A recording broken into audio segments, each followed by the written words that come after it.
The letter from James, 1 and 2.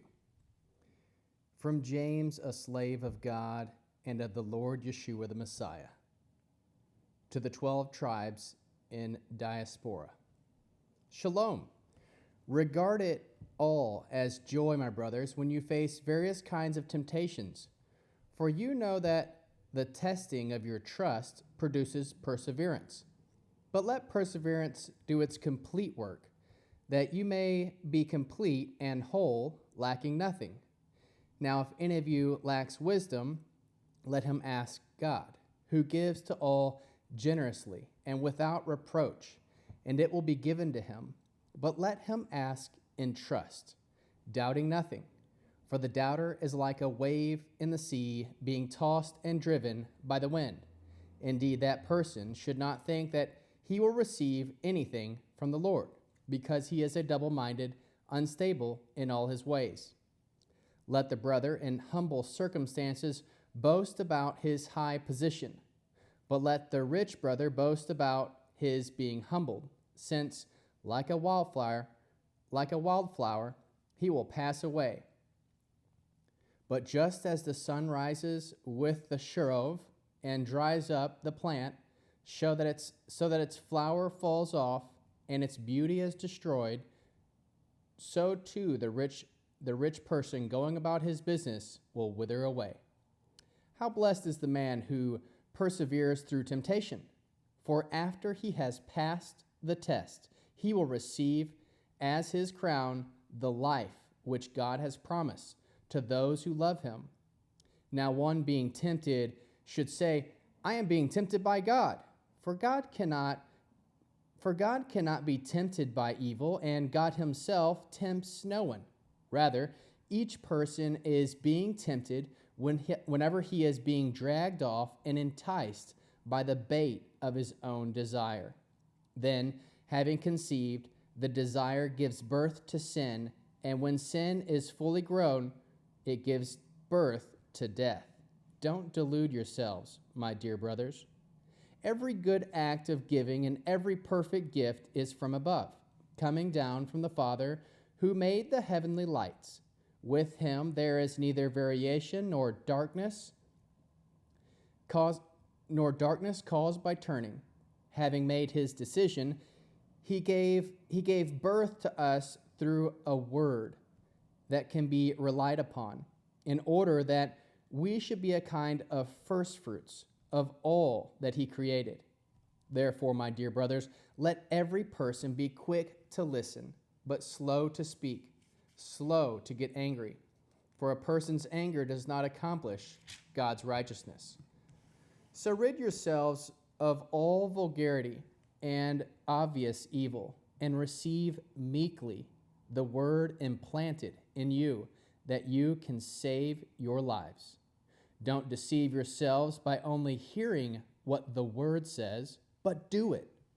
For whoever hears the word but doesn't do what it says is like someone who looks at his face in a mirror, who looks at himself, goes away, and immediately forgets what he looks like. But if a person looks closely into the perfect Torah, which gives freedom, and continues becoming not a forgetful hearer, but a doer of the work it requires, then he will be blessed in what he does. If anyone thinks he is religiously observant but does not control his tongue, he is deceiving himself, and his observance counts for nothing. The religious observance that God the Father considers pure and faultless is this: to care for orphans and widows in their distress, and to keep oneself from being contaminated by the world. My brothers, practice the faith of our Lord Yeshua, the glorious Messiah, without showing favoritism. Suppose a man comes into your synagogue wearing gold rings and fancy clothes, and also a poor man comes in dressed in rags. If you show more respect to the man wearing the fancy clothes and say to him, have this good seat here, while to the poor man you say, you, stand over there, or sit down on the floor by my feet, then you aren't creating distinction among yourselves, and haven't you made yourselves into judges with evil motives? Listen, my dear brothers, hasn't God chosen the poor of the world to be rich in faith and to receive the kingdom which he promised to those who love him? But you despise the poor. Aren't the rich the ones who oppress you and drag you into court? Aren't they the ones who insult the good name of him to whom you belong? If you truly attain the goal of Kingdom Torah in conformity with the passage that says, love your neighbor as yourself, you are doing well. But if you show favoritism, your actions constitute sin, since you are conceived under the Torah as transgressors. For a person who keeps the whole Torah, yet stumbles at one point, has become guilty of breaking them all. For the one who said, do not commit adultery, also said, do not murder. Now, if you don't commit adultery, but you do murder, you have become a transgressor of the Torah. Keep speaking and acting like people who will be judged by a Torah which gives freedom. For judgment will be without mercy toward one who doesn't show mercy, but mercy wins out over judgment.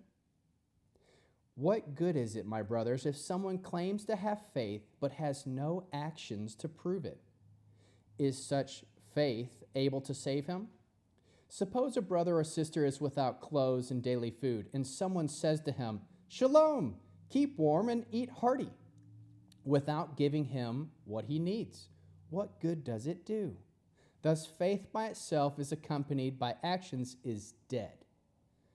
But someone will say that you have faith and I have actions. Show me this faith of yours without the actions, and I will show you my faith by my actions. You believe that God is one? Good for you.